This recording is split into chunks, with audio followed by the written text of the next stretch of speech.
Hey, I'm Nat. And I'm Alex. And welcome to the VibeHunters Podcast. Where today we'll be discussing one of my favourite albums, Return to Heaven Denied by Labyrinth. Yeah, released it all the way back in 1998 before I was even born. Alex, what did you think about the album? I liked it. It was good. Yeah. Had its moments. Yeah, man, it's definitely I was listening to it again and I love this album as a teenager. I think, growing up as a being a teenager, things can just feel very romantic, and this album is very romantic. The lyrics have this sort of emotional appeal in how, imaginative they are. And they're a bit cheesy, but it's not cringy, and I feel like they're very genuine. What do you think? Yeah, I generally like the lyrics in pretty much all the songs. We're actually going to be doing this a little differently this time, how we usually do it. I'll get Nats to explain that because, yeah. Yeah, so instead of doing a whole massive track by track review and everything feeling kind of stilted, especially since if you're not listening to the album, and doing it track by track might make things a little bit difficult and a little bit more difficult to talk about. Yeah, we've decided to change up things and make it a bit more of a holistic review. Yeah, kind of as a whole album as a whole instead of track by track, which to be honest is probably better, works better. Just in general. Yeah, we decided to try and change it, switch it up a little bit, and do that. Yeah. Yeah. So, back to the album. As I mentioned before, I generally think it's very romantic. It does have lyrics about romance and escapism, and about personal issues. I found there was a few bits about religion in one or two of the songs as well. I could be wrong, but that was my interpretation of a couple of the songs. It was Father, I Sinned. I can't remember what song that was, but they had there was a line that says Father, I Sinned. They have all this hatred and stuff. Yeah, I think that was I remember that one being distinctly when I was listening to the album and reading the lyrics. Yeah, I think that was I think it was called Thunder. Was it? I don't know. Every time I hear that song, I feel thunderstruck. Because they have a couple of songs on there that kind of have the same track name, similar names to other tracks from famous artists, like Time After Time, which is could also be a Cyndi Lauper song. And I'm not trying to be joking about it. Just when I read the track names, that's what I think. So yeah. Definitely, this album's pretty intimate, and I really love the colours of the instruments, the timbre. I really like the acoustic, the bits with the acoustic guitar. They do that really well, and also with the keyboard as well. When they use the keyboard, it really works, and the occasional symphonic stuff that they throw in randomly. Yeah, I think it's like a synth pad, because they used to use that in the 90s in those sort of bands, say Nightwish. They used to use it in their earlier albums. I was trying to think of a couple of Nightwish songs. I'm not as familiar with Nightwish as Natty here. But anything from Oceanborn, and it has a same sort of vibe. I think I've heard Oceanborn, yeah. Yeah. But anyways, definitely Alex mentioned, the clean guitar parts, especially in the beginning on the first track called Moonlight. And it really starts the song very well. Yeah. I'm trying to remember how that starts. Sorry, so I've only listened to the album 2 or 3 times, so I'm still kind of trying to learn the songs, sort of, in a sense. I really liked how in that particular song, again, the guitars, and I really like the lyrics in that first song as well. A lot of the songs had really good lyrics, in my opinion. Yeah, I had to actually look up the lyrics for this album, and I was talking about them just before, and yeah, like, it really, like, is no surprise that I love this album as a teenager. You know, given what I said. I think if I had heard this album when it came out, because I was actually alive at the time when this album actually came out. Unlike me. Unlike some other people in the vicinity. I probably would have liked this album, like, even as a kid. Probably more so if I was a kid. Yeah. Like, mainly because, like, I hadn't really heard that kind of a style of music at the time, so... Yeah. Because I was more into punk rock and stuff at that time, so... Yeah. Being a little kid that listened to Offspring all the time. Yeah. But when the distorted guitars do come in, though, they're also... I actually like them because they have, like, a sort of, like, they're still, like, crunchy and distorted in that. But they don't sound, like, completely, like, overdriven. They don't... Every single instrument in this album really blends really nicely. That's another thing that I liked about it. Yeah, that I definitely agree on that as well. Yeah, and the synth player, I think he's really good because personally he knew when to play. And some keyboardists don't. Yeah, he kind of...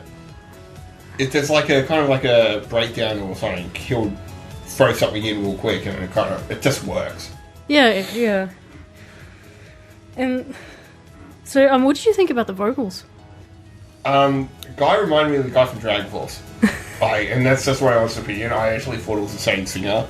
I admit that I actually looked it up to try to figure out if it was the actual same singer because I thought it was. But to be honest, I don't know much about Dragon Force in general anyway, but it's just, I heard the guy and it sounded like that dude, so... Yeah, I think the singer's name is Rob Tyrant or something. He left the band soon after this album. Oh, okay, fair enough. I don't actually know, like, this is like one of those albums that just kind of stands out on its own, and the band after this did have a bit of an identity crisis, but still, like... There are so many bands that do not release an album this good, you know, in any part of their career. I think for the time, like, at the time, it would have been a big album. Yeah. Like, I don't know when it initially came out, but yeah. Yeah. Because, again, I hadn't even heard of this band until Nat's brought it up, suggested it.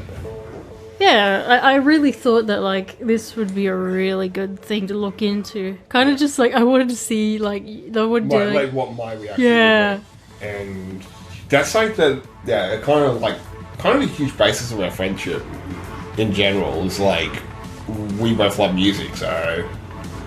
Which is very different from, like, our friend group, because we're all kind of computer nerds, really. Oh, there's the computer nerds, and then there's the bard, you know, the guy that's just, like, having fun. Yeah, that would be nuts. Well, I thought that was... What, you think it was me? No, one of our other friends. Anyway, like, I really also like the mix on this album. It was done, like, so well that they really knew what they were doing, like, kind of making it sound like all the instruments were blending, really giving that sort of...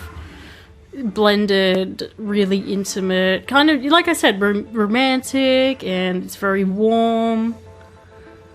Yeah, like I said, like, I only listened to the album a couple of times, so, like, I think I can listen to it twice, I think. I should probably not be talking about that, should I? No? Maybe?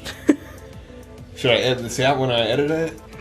No, man, it should be fine. I'm trying not to make you laugh. I'm actually being serious now. Okay. Yeah.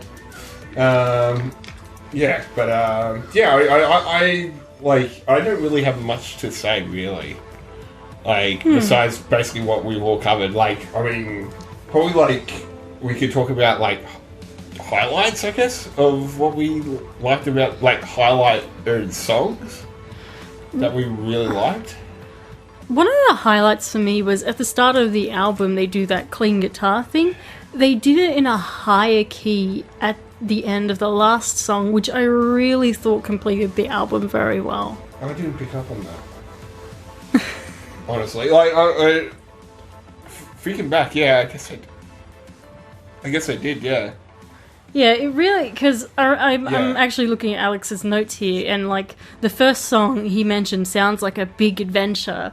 It does. And then like the whole album takes you through this adventure, and you know, this warm, intimate adventure about, you know, romance and personal issues.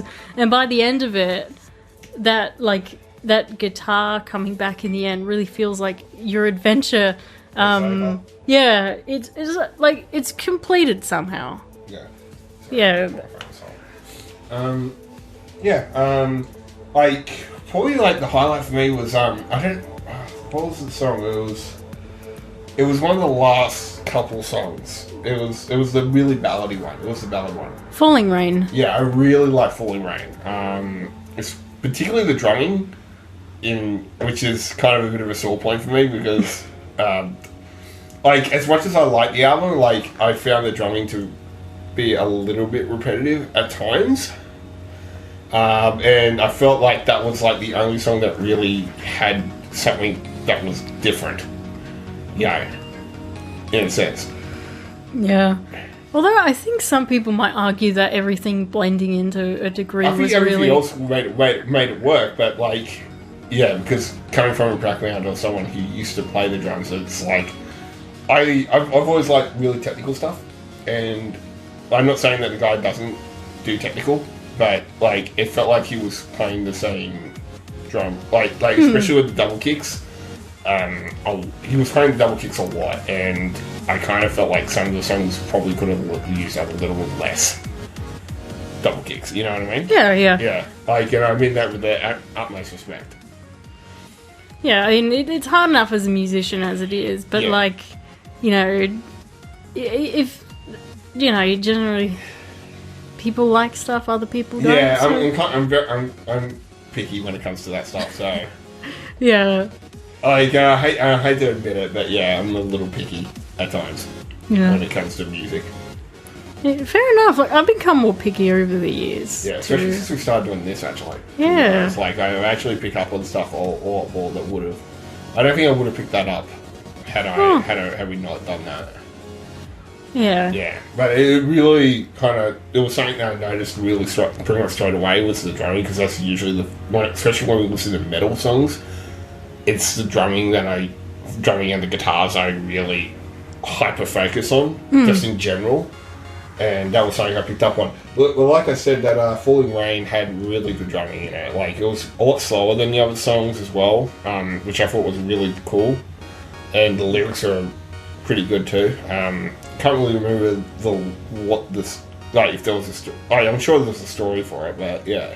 Yeah, I think like he's like in that song, he's like struggling to, you know, be a loving person or find love or put, love.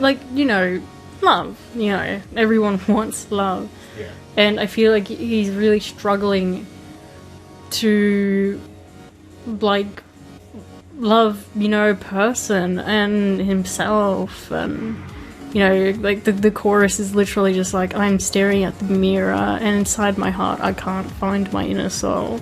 Yeah. He's completely lost, and yeah, like I said, I thought the lyrics in this album were very clever, and that's what I like the most about heavy metal music in general, is like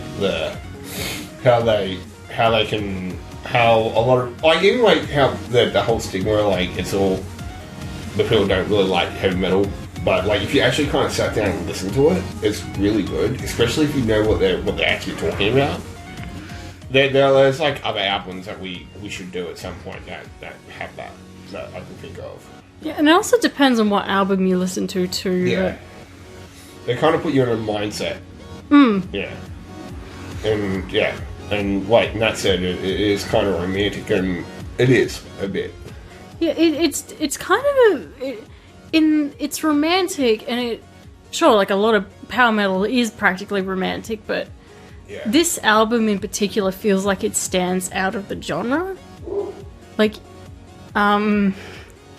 it's it's something an album that stands out on its own, like I mentioned earlier, just because. of how unique. Like, it's not like it's just well made. Yeah. Simply. Anyway, album cover. What did you think of the album cover? I liked it. It was kind of cool. I like the purple. Yeah. Yeah. I love how the purple and the desert, and it looks like in the middle of the night with this moon. Was it a desert? Yeah. I didn't think desert when I saw that. Yeah, it's actually a desert. Oh, okay. I thought it was like a water or something. Yeah, it looks like water, but when you look at it closer, it's sand. Oh, okay. I didn't pick that Yeah. up. So it's like a desert, right? Yeah. And, you know, deserts like always have a sense of isolation, especially at night. And then there's this like maze and this like, you know, lightning strike comes. That weird circle thing. It Yeah. kind of gave me like, I don't want to say like, I don't know. It kind of gave me it kind of looked a little bit like a Pokeball, didn't it? A little bit, like an outline of it. I choose you, Pikachu. Yeah. but you know what I mean though, like the circle kind of. I guess. Yeah, like a little bit. I know, it's weird. I'm weird. Yeah. Yeah, like I feel like it represents this person. Yeah, or I'm sure there's some hidden meaning that they have for it, like being struck out from heaven, going through Yeah. interpersonal hell. Yeah. I that's one thing I do like about metal and rock music. They have really, really good album covers. Just in general. Yeah. Even when, that one kind of feels simple though. Like it looks simple, but it's effective for what it is. Yeah, and you generally want to get like a good message across. If somebody can like pick up the meaning from it, Yeah. you know, then it's a good album cover or generally good art, I'd say. Yeah. We should actually do something from that at some point. Like just on album covers. I think I've said that before actually. Yeah, you said that Not funny. on a podcast though, but Yeah. like off. Yeah, I've actually said to like mention it to my parents as well. They're just like, yes, Alex, do it. Well, yeah, my parents are kind of like, oh yeah, cool, get a job.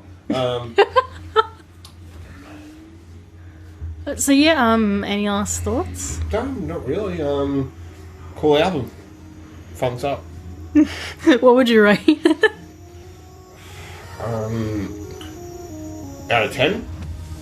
Yeah? 7? 7? No, wow, that's nice. Yeah, 7. I mean, I'm going to be a bit more biased. I'm going to say 8.5 out of 10. Yeah. I mean, if we were talking about Queen, it would be 12 out of 10. But yeah, I think that this is, I guess, the end of the episode. Yeah. Yeah, pretty much. Anyways, this has been the VibeHunters podcast with Nat and Alex, and we'll see you next time. Thanks for listening. Word. Toodaloo. Bye.